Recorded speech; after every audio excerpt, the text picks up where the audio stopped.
السلام عليكم ورحمة الله وبركاته. أعوذ بالله من الشيطان الرجيم. بسم الله الرحمن الرحيم، والصلاة والسلام على رسولنا محمد سيد الأولين والآخرين.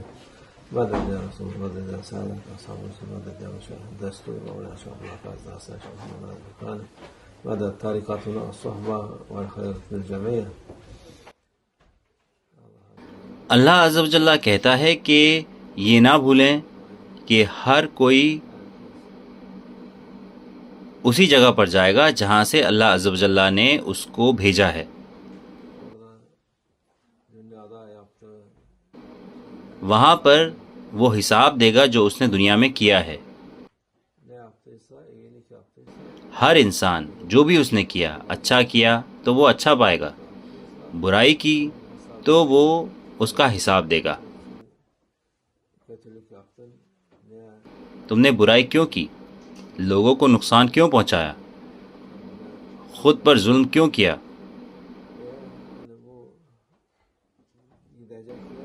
تو اس جگہ پر جہاں آپ جائیں گے، یہ وہ جگہ ہے جہاں پر اللہ عز و جل کے سامنے آپ کو حساب دینا ہوگا. اس لیے دنیا ہمیشہ کے لیے نہیں ہے. ہمارے رسول اللہ صلی اللہ علیہ وسلم بھی حدیث شریف میں فرماتے ہیں کہ دنیا میں اس طرح سے جئیں جیسے کہ آپ ایک انجان ہیں.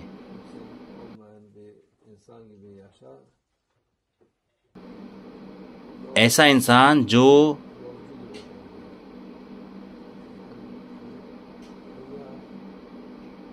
کہیں کا بھی نہیں ہے، ایک مسافر کی طرح جئیں، وہ کہتے ہیں.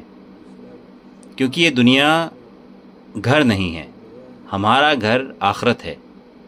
دنیا ہمارے عمل کی جگہ ہے. ہمارے اعمال آخرت میں اچھے ہوں، جس سے کہ یہ وہ جگہ ہے جہاں آپ اکٹھا کرتے ہیں اچھے اعمال، اجر اور اچھائی جو آپ آخرت کے لیے اکٹھا کرتے ہیں دنیا میں. جب آپ آخرت میں جاتے ہیں تو کچھ نہیں بچے گا.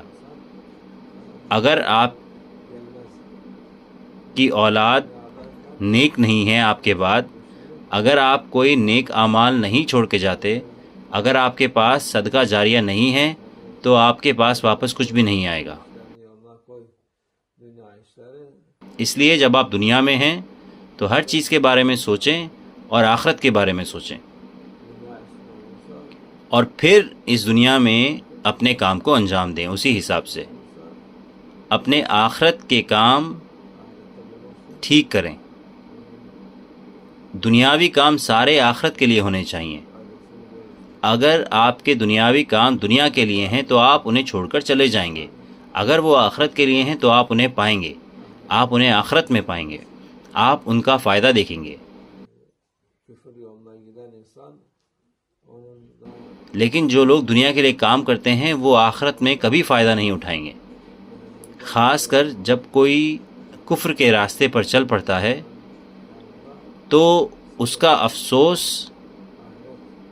جہنم سے بھی بدتر ہوگا اس کے لیے. جہنم میں جلنا اس افسوس کے سامنے کچھ بھی نہیں ہے. ہماری منزل آخرت ہونی چاہیے. خود کو ایسا جانے جیسے آپ مر چکے ہیں. کہتے ہیں ہمارے رسول اللہ صلی اللہ علیہ وسلم، بالکل ایک انسان جیتا ہے اور چلتا ہے اللہ عز و جل کی قوت سے.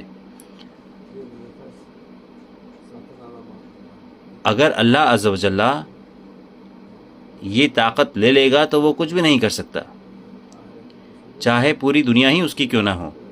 وہ ایک سانس بھی نہیں خرید سکتا اس سے، یہ ختم ہو جائے گا. اس لیے ایک مسلمان کو ہمیشہ آخرت کے بارے میں سوچنا ہے اور اسی حساب سے اپنے دنیاوی کام کرنے ہیں.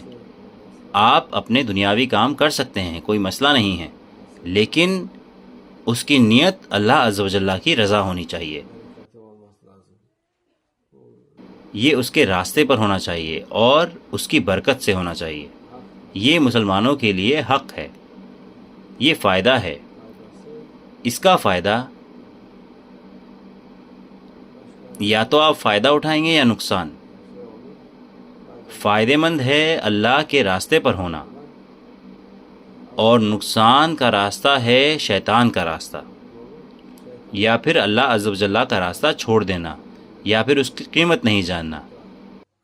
kıymet vermemek, o da bir türlü یہ بھی غلط ہے اور پچھتانے کا باعث بنے گا. اللہ ہماری حفاظت فرمائے. اللہ ہمیں صحیح راستے سے الگ نہ کرے. یہ خوبصورت راستہ ہے، کیونکہ جس زمانے میں ہم جی رہے ہیں بہت سارے دھوکے باز ہیں. انسانی شیطان اصل شیطان سے بدتر ہیں.